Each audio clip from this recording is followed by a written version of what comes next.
Hola amigos, ¿qué tal? ¿Cómo estáis? Fijaros la que tenemos liada en este Land Rover Discovery Sport. Entró con un ruido bastante feo y una vez que hemos desmontado hemos visto un desgaste súper prematuro en todo lo que es el kit de cadena de distribución e inclusive hasta en los árboles de levas. Aquí tiene unos rodamientos, ¿vale? Que ahora en frío no lo vais a ver porque están contraídos, pero tienen también un ligero desgaste. Cuando calienta es cuando más suena, que suena un ruido tremendo, ¿vale? Bueno, ¿por qué os hago este vídeo? Bueno, pues porque este tipo de piezas, ¿vale?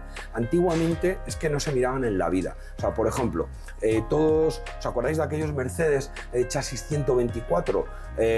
1 millón, 2 millones de kilómetros se lo hacían aquí trabajando en el país. Luego, una vez que se vendían, muchos de ellos iban a África y allí es cuando empezaban a trabajar, ¿vale?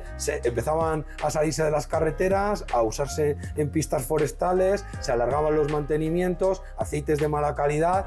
Bueno, pues muchos de esos motores todavía tienen montados las cadenas de distribución que venían montadas de fábrica.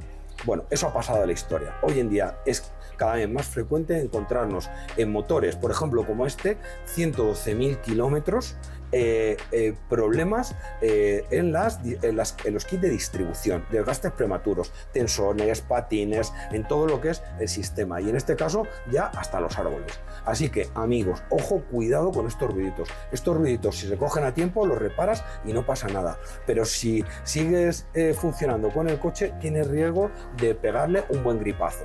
Así que amigo, espero que te haya sido de utilidad esta advertencia. Un saludo.